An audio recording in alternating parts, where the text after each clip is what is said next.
Yes, good afternoon and good morning. Let me share my slides.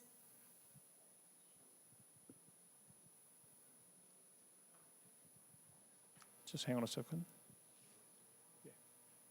Ah, yes, I can see you. Yes, please continue. Yes.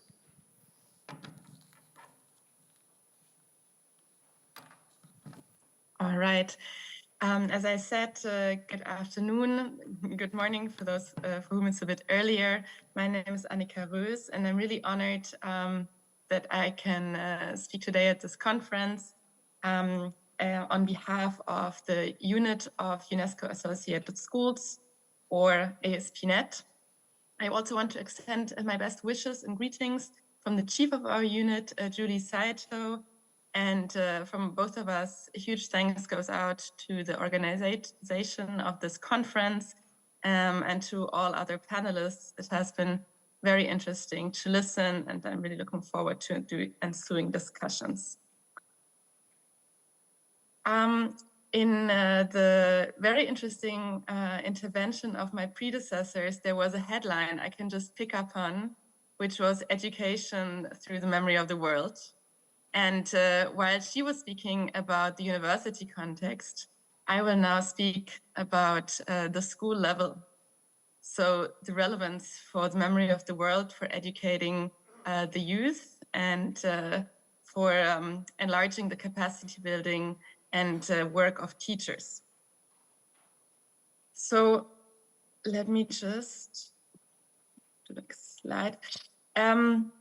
So basically, I would like to share some experience with a project that UNESCO organized that uses items of the Memory of the World Register to deal with questions of addressing the past, especially violent pasts, in order to foster intercultural understanding and global citizenship.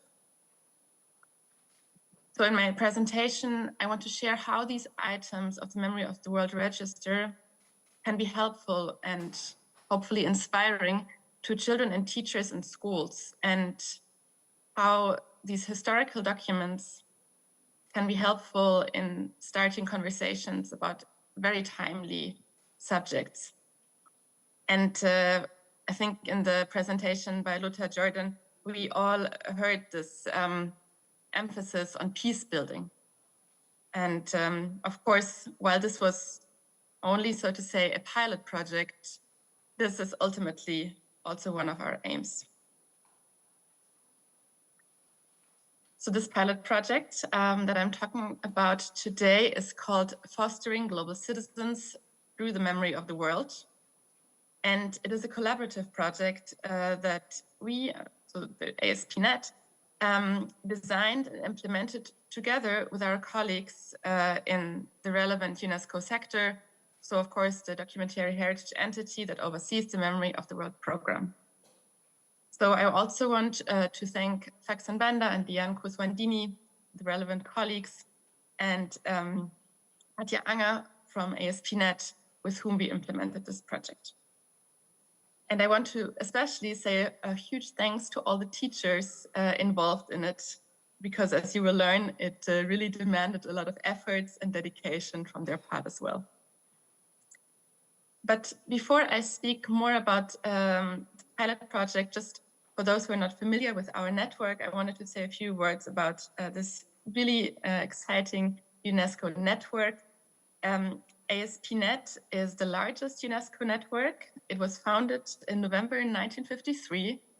So I'm very happy that actually next week we will also be celebrating the 70th anniversary of our network in Paris.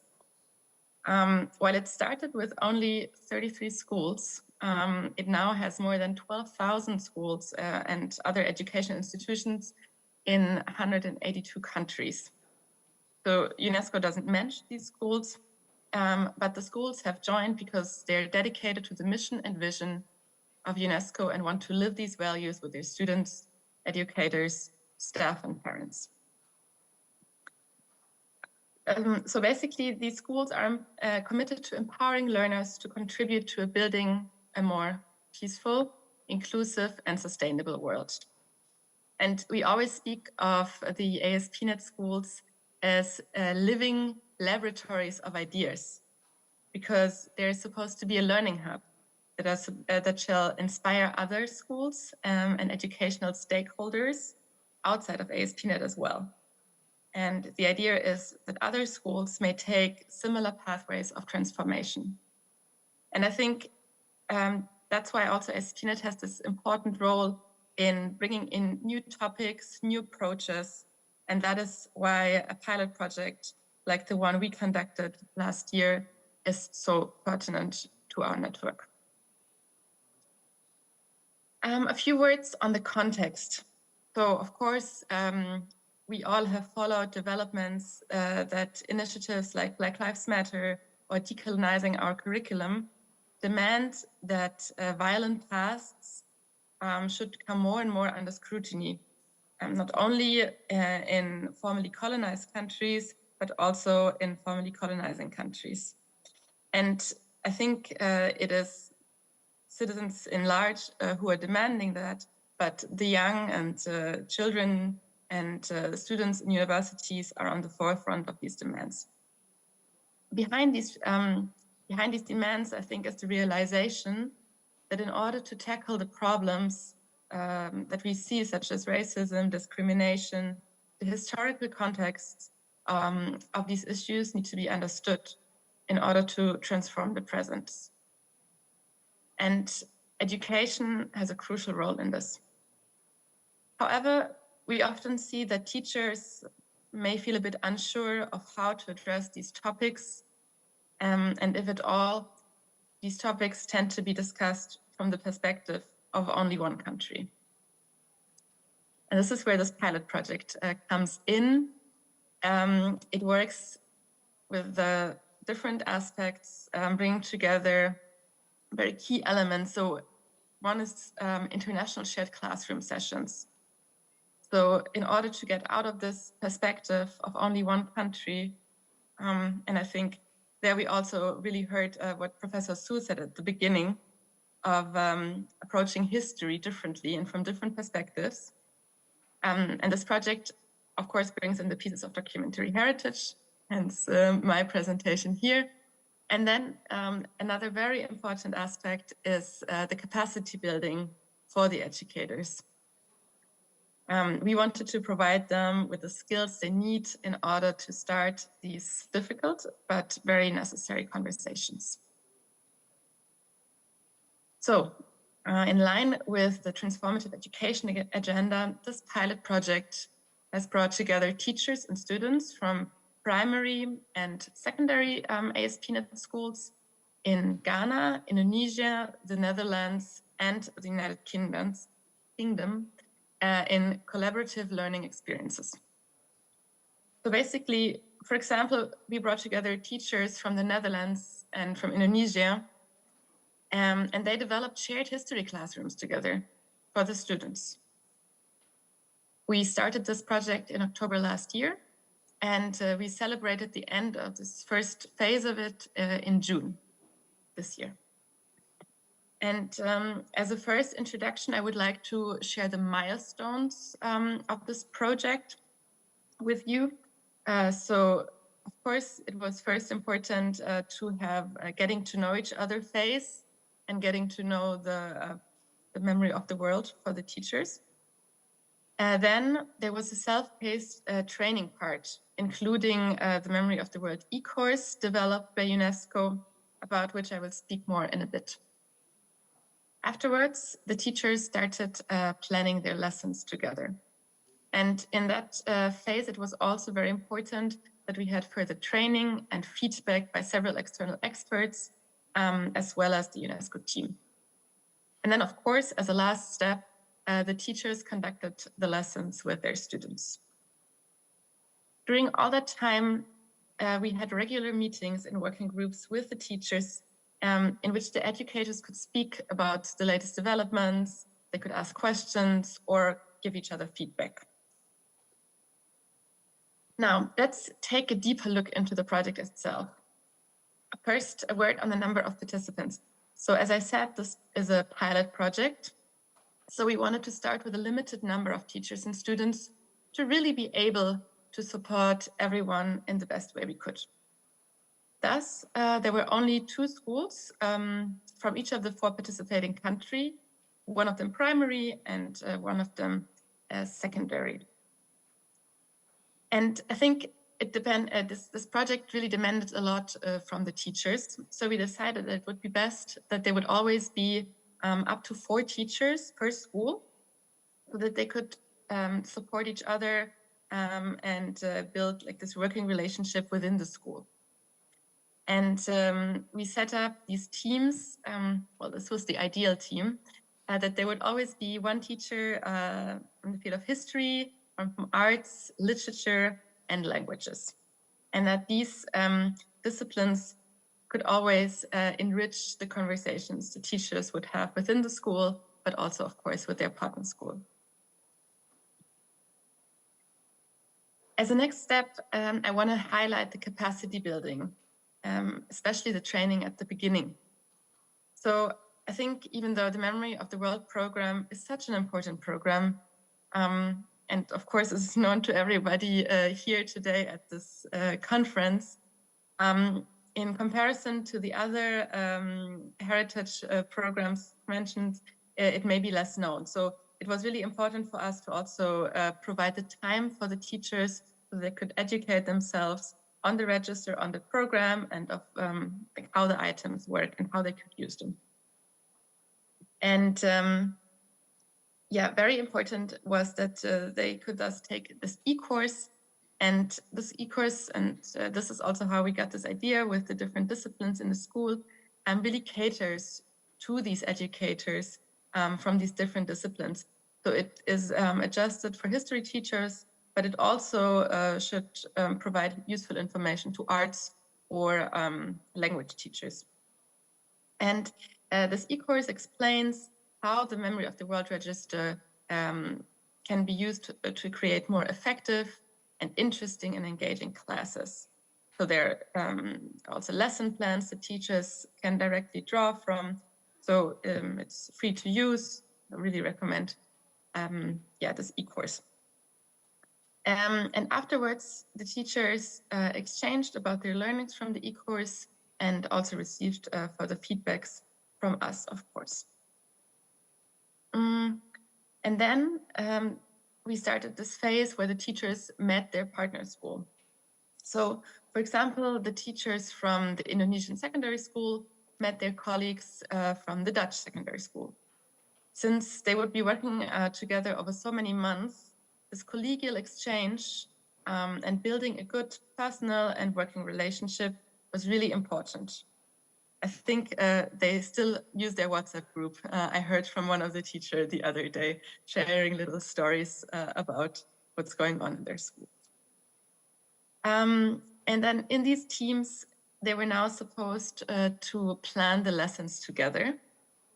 Of course, this could turn out to be much more complicated than it first sounds, because not only would they have to decide the topic, what they wanted to teach their students about, but they also had to find out how to place this difficult history in the educational agenda of the country, where it fits into the curriculum and to the age group of their students.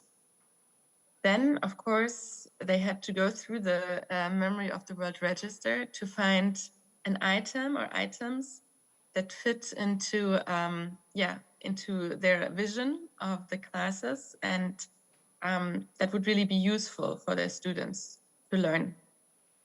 And of course, they had to also think about the methodologies they wanted to use in the classrooms. But of course, in all of that, the teachers were not alone. So it was really important that we provided a whole range of different learning opportunities for them. Of course, the e-course that I just mentioned already, but we also conducted several workshops with experts.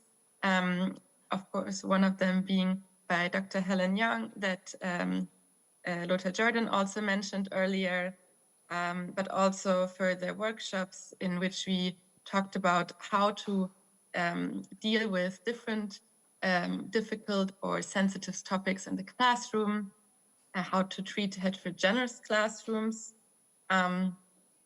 Because of course, I mean, in this project, the classrooms were kind of by definition international, but we also wanted to do justice to the fact that in our globalized worlds, classrooms are more and more diverse anyways.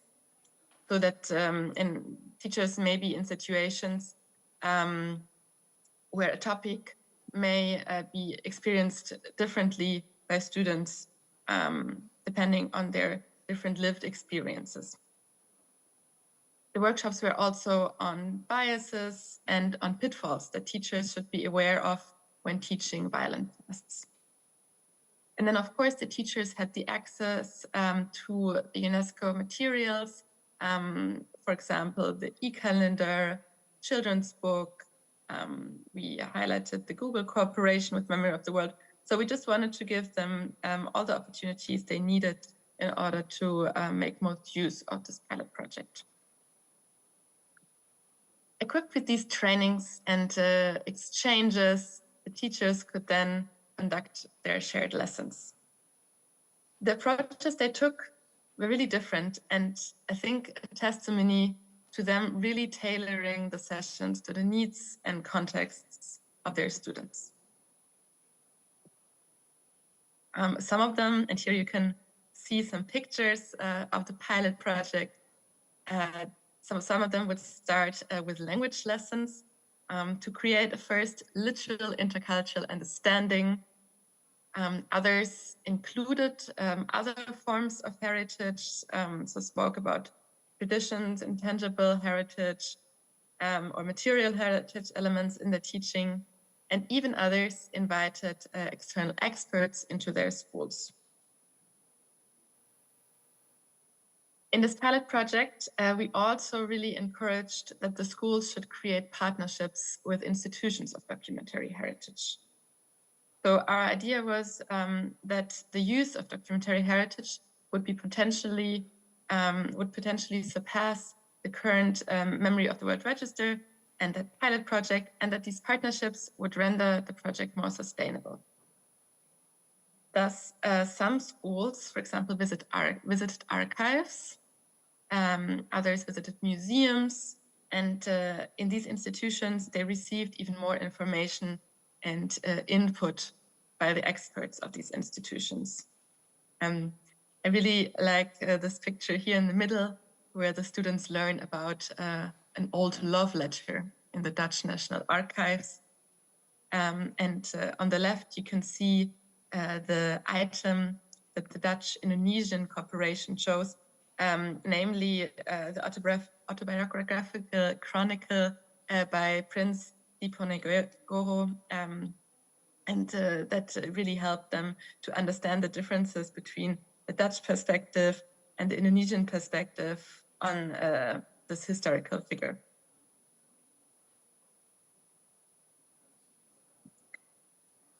So while I think this pilot project was a huge success and such a wonderful learning opportunities for the student, I think it's nevertheless important to speak about the challenges that the teachers faced in this pilot project. There are, of course, practical ones. So when do you set an online meeting between Amsterdam and Jakarta? Which platform should be used?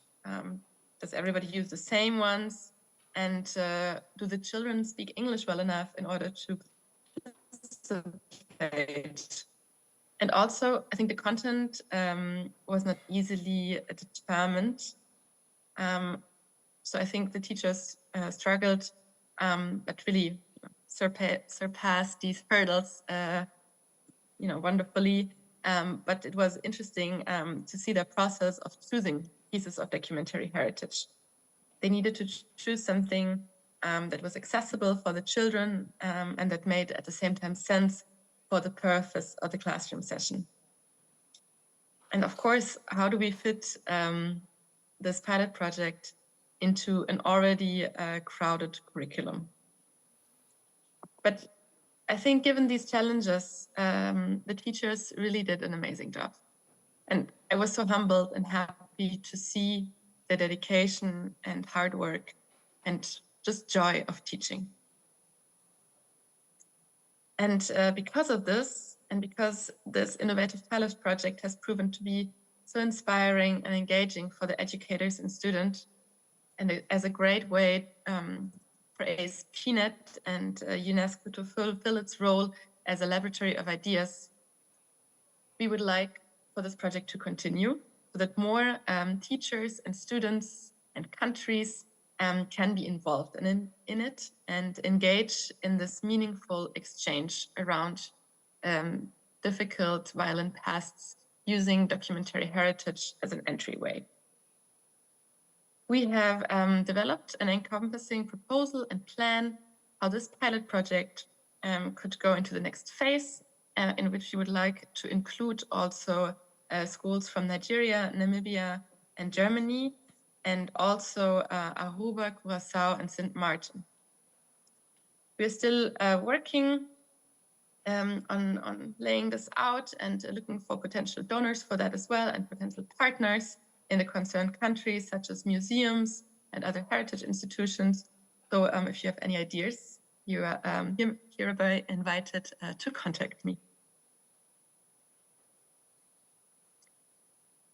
So just to sum up, I think with this project, the teachers created a learning environment for their students that enabled some of them to talk for the first time about difficult histories, such as the colonial past. To let them see other students' perspectives and learn about the value of documentary heritage for their understanding of the world. The teachers met new colleagues across the world and thus strengthened our network of schools and highlighted what this network is so much about. Engaged educators that are committed to supporting their students in becoming global citizens, that are engaged in making the world a more peaceful and just place for all of us. And with this, again, a huge thanks to all the organizers of this wonderful conference, and of course to you, dear colleagues, for your refreshing contribution. And I'm looking forward to the questions afterwards. Thank you very much.